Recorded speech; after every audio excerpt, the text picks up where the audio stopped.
Everyone, welcome to Healthy Bridge Bites. This is Sabina here. Today, July 30th, is Anti-Human Trafficking Day declared by the UN. And on this occasion, we have Anita Kanaiya, who not only has rescued many women and girls, but also has transformed their lives and taught them to make a earning through healthy baking. So let's welcome Anita Kanaiya. Anita is the founder and director of the Freedom Project India. She is passionate advocate for poor and oppressed women against children in India. She takes the battles against human trafficking rights into the brothels of India. She has performed daring rescues and helped those girls and women to make a fresh start through healthy baking. So let's give a warm welcome. Today we have Anita Kanaiya. Thank you, Anita, so much for taking the time from your busy schedule and giving me an opportunity to know more about you, and you are attending this session. Thank you so much. Thank you, Sabina. It's always a joy to be part of something like this. Okay. First, let me know how and when did you started this project? What gave you an idea? Well, we started work with victims of trafficking or survivors of human trafficking almost 15 years ago. Okay. But about 3 years ago, we started our own home for survivors of trafficking, specifically looking at women survivors who had young children. So we were looking at options for what can they do when they have a baby. They can't really go to work. They can't do a full day's work. Finding a job on a shift basis was very difficult. So then we decided that because baking was one of the options that we had tried in terms of exposing them to different skills, we decided why not look at actually doing a bakery training for them and see if that is an employable skill for them. So that's how we got into this whole aspect of baking and figuring out what to bake and how to bake with these women who had no exposure, very little skill at communication or learning. Okay. So no, when you started this NGO, what gave you an idea to start an NGO? Like apart from that, in spite of getting the regular job or anything, what gave you an idea or what triggered you to start an NGO? I think from very young, I had actually decided that I was going to be in the service sector. I just loved working with people. But NGOs specifically, I think most NGOs really are there to help bridge the gap between what is available and what does not get to those who really need it. So the most needy, the most neglected, the ones whom most people do not want to do anything much with, I think the NGO sector particularly focuses on these people. So I think that was my inspiration to be in that space, to be able to directly work with the most needy and the most so neglected. You were ambitious from your childhood days. It was not something which happened accidentally or gradually it happened. You wanted to be in this sector from the beginning, right? Yes. I think very purposefully, yes. I wouldn't call it ambitious. I think, more of a compassionate, heartfelt vocation. Empathize towards people from the childhood. Yes. That's really good to know. And when you thought of baking, especially when you thought of empowering the women, what gave you an idea of bakery? If bakery, why only healthy? Because commercial bakeries could have yielded them more. Opportunities are more and a good amount would have been yielded compared to the healthy baking. What and how the idea you got of healthy baking? So first of all, let me answer the two-part question, why baking? So most of these women come from illiterate backgrounds. They're from all over India. They do not speak one single language. So it was very, very difficult for us to be able to actually come up with something that everybody would be interested in. Cooking was not something they were interested in. We tried to get them interested in so many things because, see, they've all gone through a lot of trauma. And that trauma makes them really non-responsive to normal things that people might enjoy. So I think when we introduced baking, they had no idea that they could actually make a cupcake themselves. They leave alone eat it, because see, they're so used to people just treating them badly and just demanding things from them, that nobody took the time to really give them something nice to enjoy. So I remember when we first exposed them and we said we're going to make cupcakes, they were like, really? I don't think, And then when they realized that the cupcake, wow, it turned out well, wow, it turned out like this. So we got them interested in the fact that they could do it themselves. So I think baking gave them that confidence that they can do something like that. And it also gave them the interest to see that, so it's not only the rich and the famous and the ones who can afford it, who can enjoy bakery products, even we can. So I think that's why baking. Once they saw that the thing which is like so unreachable or like so exotic kind of thing we were able to make, that was the confidence they got. We can also make these kind of, it's not something unreachable, we can also make it. So baking was like therapeutic to them. Yes. Oh, that's wonderful to know. Very therapeutic. Yes. And the fact that, they could eat what they made and they could sell what they made. See, it was all steps, progressive steps. First, you eat what you make. And then when you realize, wow, this is so good, Didi, we can sell this. Then the second step, right, let's make it for others. So then they better themselves, make it better, make it look better, they dress it better. So I think baking was a smash hit from the beginning with these women. We were wondering how will they cope with not being able to read recipes.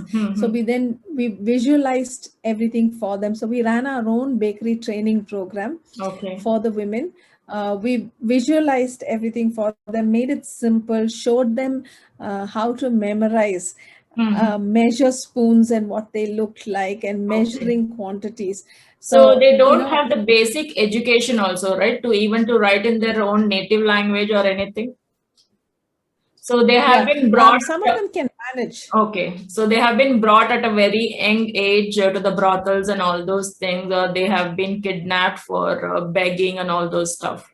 So approximately how many women and girls you have at your home, Anita? Have we rescued, is it? Over the, okay, maybe it's a tough thing to put a number. Maybe about over 450 probably. Okay. So at your home, at your NGO, how many are there, especially in Bangalore? We have 10 women now with us currently, but over 25 have already passed through the system since we started about 3 years ago. Okay. Pass through in the sense they go out and start earning, or they start living independently? So our home is a transit home, which means that it is not permanent. They come in, they learn a skill, they help heal, go through some counseling, go through some supportive therapeutic trainings, and then they move on. So some who do not want to move on, we help to reintegrate back into community and society. So I think it's when I say they've gone through the system, some of them also run away. They go back. They escape this. They can't go back to the brothels. They want to go back to what was. Yes. So some have done that as well. I would say in percentage times, maybe 5%. Or less than 5% of those who have come into us have actually gone back. And why is it so, you think? Because they think that is easy, or like they are used to, or they are not adaptive to this life? I think primary reason would be the fact that they need money. So and some sense of actually belonging in that world. So I think when that whole identity, that is taken away from them, they sense that loss. Also in our home and in many other homes and in therapeutic situations, there are strict requirements of them.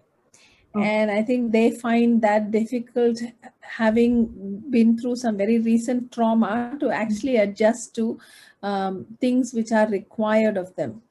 So I think both those reasons. And, like I said, money. So even if they don't get paid well, they get paid something. And when they come to us, when they're going through the education and the counseling stage, they do not get any pay. We look after every need, we look after everything they need, but we do not hand them out money. So I think they miss that in many Maybe ways. they want to help their family and they have like family responsibilities they want to send to their family. Here in the home, maybe they just have for That themselves. is They there as have well. the Yeah, necessities, but that they are is there not as getting well. anything extra to send to their families, or they are not having their independence. That's what you feel? Okay.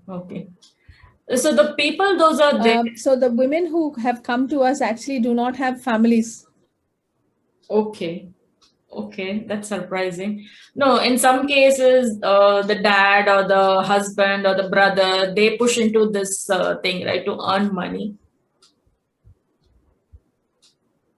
So they want to send to them. It's not, now it's not the scenario. Um, I have heard in cases, but not with the women who have come to us. I mean, most of the women who have come to our home have actually been young mothers. So they have, got transferred with a baby. Or they've got rescued and have come to stay with us with a baby. Now, most of these babies are born out of relationships that have happened in the places of exploitation. So it's not possible to really identify that father or to kind of go back to that situation. Now, having been in this and having this stigma attached to them, even if they have the option to go back to their family home, they do not take that. In fact, they do not even want to go that side. Many times it's because family members, like you rightly said, have been involved in the actual trafficking itself. So some family member has kind of got rid of them or sold them off, or so the pain of that as well is there. So I think many of them prefer to actually find a new life and to build that. Okay. So the you said that 25 of them have already been transited and they have moved out. So are you in contact with them? How is their life and what they are doing for their living? So for those who we are able to be in contact with, yes, we are. We've always let them know that support from us will be there. So even if they pass through our program and move on, in case they don't make it, in case the decisions they take or the vocations they get into do not work out for them, we always say that we will help. We will put them in touch with other partner organizations. So they know that there is a safety net that they can always return to and that they will always be caught in, even if they take a bad decision. Okay. So when you have rescued those people from the brothels or all those things, they haven't approached them back or like intimidated to come back or like threaten you. Have you faced any kind of those kind of things like threats or any other attacks, those kind of things? Yeah, so that is always there. And we have faced it. I mean, anyone who works in any kind of a risky job knows that there will always be threat and risks. So I think over a period of time, we learn to mitigate for those risks. That means lessen the ability of those risks to harm us. So I think, without getting into too many specifics of that, yes, the threat is there, and yes, we do mitigate against those risks. Okay. So coming back to healthy bakes, what are the specialities and how they are learning? Who are they learning from, and where do they sell their products? How do you market them, or like how do you commercialize them? So I answered your why baking. Now, why healthy baking? Yeah. I think initially itself, when we decided that, wow, these girls have taken to baking, so now let's look at setting up a bakery or a baking business for them to be able to earn money, and then still, stay on their own feet and kind of manage it with given time. We decided healthy baking because one, we know about the health issues. Okay. We all love bakery products, but we also know what goes into bakery products. But I think the main reason or the clincher for us was that in the beginning, before we could kind of do this course for the girls, we actually tried to get them into courses that were available. Okay. We wanted them to go to a baking course outside. So we tried to say, we looked up so many baking courses and realized that without education, without literacy, none of those courses are going to work. Nobody was catering to the kind of people that we needed. Okay, it was only hands-on. It was only hands-on. Yeah. And you needed to be literate, like you needed to know measures and read a recipe and follow instructions. So that was not there for them. To know the second science reason and all was those things. Yeah. Exactly. The second was that we decided to do the course. So me and a couple of others who were actually running this social enterprise, decided, let's go and do a course first and see what they're offering, so we can then structure it or modify it to train our girls. Okay. So and anyways, only healthy baking courses are not available in the market, right? Completely healthy baking. Yeah. So then we went for this course, and then the course opened our eyes to why we need to bake healthy. Because we realized, okay, why is the puff so puffed up and so soft and so flaky? Yeah, we realized there are additives, and we didn't know that before we went for the course. We didn't know that. It's not only oil; it's margarine and the palm oil and emulsifiers, additives, chemicals, so many things just to make it look good. Yeah, and then we realized, say, all of our iced cakes that we get in the market, we realized, my gosh, that has nothing of cream in it. Yeah. There's no butter, it's just a chemical product. And we realized we can't be doing that. We can't be showing the way, for others through this. We can make money, but that's not our motive. When we are trying to give somebody life by training them in a business, how can we hurt somebody who's going to be the end user of that product? So we very clearly decided then healthy baking. But like you rightly said, then we looked for options, and then we stumbled upon Simran, and thank God for that, because she came alongside us. A lot of the bakers from her baking initiative introduced healthy baking to us and to our girls. And they came in. There were so many trainers who trained on cookies and who trained them on breads and how not to use all these were volunteers, right? Everybody volunteered. Yeah, they came in, they would do sessions, we would work alongside them. We did I think, just initially gain capital to buy some equipment. The healthy baking group did a cake, I think 1,500 cupcakes. They baked for us, so we sold those and made money to buy equipment. That's wonderful. Okay, that's seriously. So we were very clear. Yeah, we were very clear that no, we want to be able to promote healthy baking. And see, actually, when we realized how healthy baking is, and that for those who love bakery products, I think there is no choice but to go down the healthy baking route, because you can eat then how much you want and what you want, because it's clean. Yeah. So it's really wonderful. Like no one would have thought that healthy baking could transform lives and it could make an earning. Not only their emotional life is becoming healthy, their physical health is also becoming healthy, and they are able to cater this to other people also. That is absolutely wonderful of you thinking.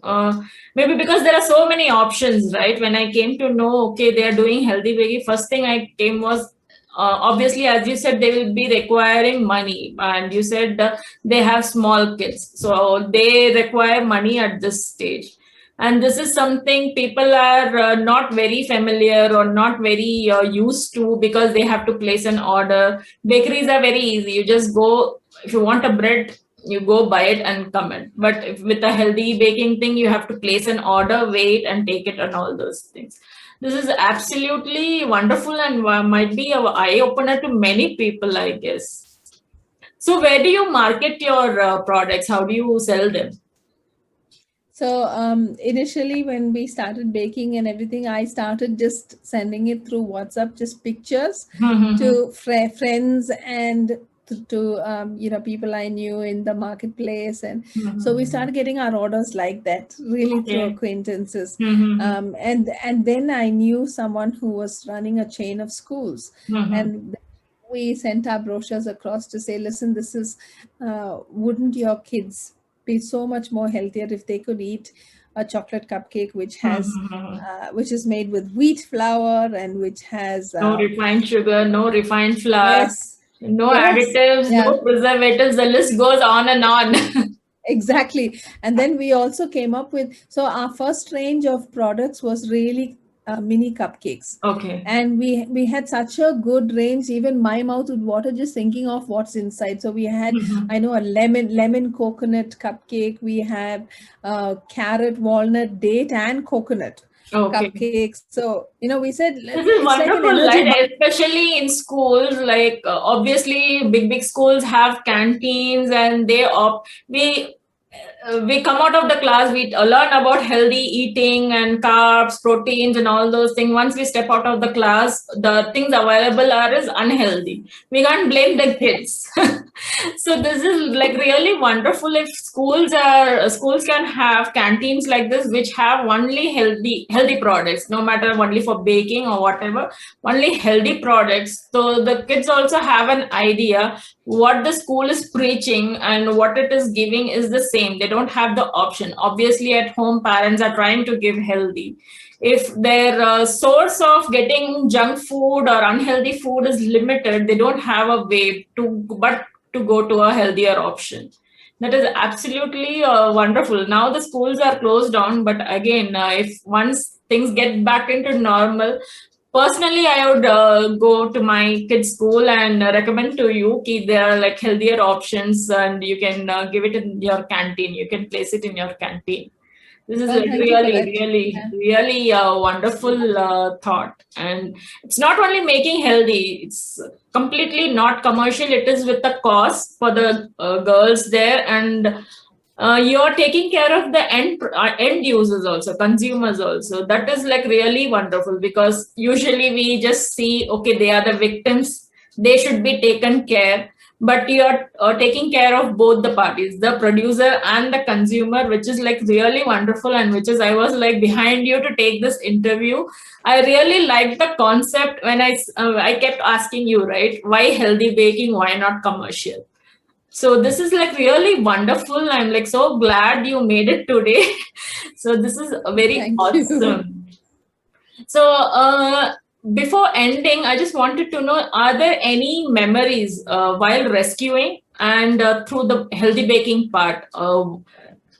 Any awestruck moment while the girls were baking, or like something interesting memory you have, one from the healthy baking journey and one from while rescuing?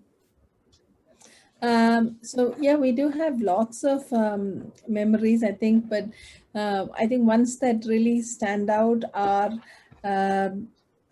you don't realize the impact that your actions have on people. But I remember that the first time that we were baking actually for Doctor's Day, Mother's Day, we ended up doing the day kind of baking sales. Yeah, so the girls never knew about these days. They didn't know about Mother's Day or Father's Day or Doctor's Day. So I remember for one Mother's Day that they initiated a cake on their own. So they wanted to keep it as a surprise, and they had all these lovely cards to say, thank you, Mom. We consider you as Mom and Dad. for us. So I think those moments really make you sit up and think that it's not age, it's not giving birth to someone that makes you a mother, but it really is that place of love and respect that people have for you, and So all your the efforts life. are paid off with those Yes, cards and with those love. All your efforts are yes, paid off. And seriously, yes, like so, it's such a lovely gesture. I'm getting goosebumps listening to you. I yeah. can imagine how you would have felt at that time. That is like really awesome and so thoughtful of them. Yes, very thoughtful. And I think with regards to baking, they've got so creative. Mm-hmm. So we said, okay, we've done this, but now they've taken it a step further. Okay. So they will actually advise us, after sales, they'll come back and they'll tell us, see, ma'am, this is not going to sell. Well, let's make this. And they Yeah. asked us to put more raisins in the bread, or they asked Okay. us for this. So we have actually suggested that we have these products. So they got so creative with not just making it, but actually marketing it Okay. for people who didn't have confidence at all Hmm. that they could be of worth or value in anything, saw themselves marketing not just their products but themselves as the makers of those products, Okay. as Okay. the designers of those products. I think we've come a long way, and that's the joy that this whole project brings. Okay, so they have become more creative and innovative, coming up with ideas and exploring with ingredients and making their own. I think they got the hang of baking now. They have started exploring, and especially they have started enjoying and Yes, feeling worthy themselves. So they are not that's true. deprived and they are feeling worthy. That's really important, right? When you go through a trauma, and especially in this kind of a job, a sex worker job, uh, you're you should be feeling, first of all, they are treated like a human when they come out. Otherwise they are treated like a machine or a toy or those kind of things. Maybe they are feeling worthy enough, so they have come out of the trauma and they are being creative and innovative in these skills. So that is really awesome, Anita. Thank you so much for joining us today, especially on today being the anti-human trafficking day. So it's wonderful talking to you. I wish you all the best in all your endeavors, and I would love to meet all those girls, and maybe I can teach them something. We couldn't do it the other day, so in future we'll hope to join them through Zoom, and maybe I can also be part of this venture. My bit also will be there. I'll be really glad to do that. Thank you, Rubina. We would welcome, you and anyone like you who Mhm. wants to just share your own skill and just be, part of what we do with the passion that God has placed in you as well, to be influencers and impactors in your own area. You're changing the world through your own cooking and baking, and we'd love to be part of that journey. And we'd love for you to be part of our journey. Sure, sure. Absolutely my pleasure. Thank you so much, Anita. Thank you. Yeah. So let's give a warm welcome to Anita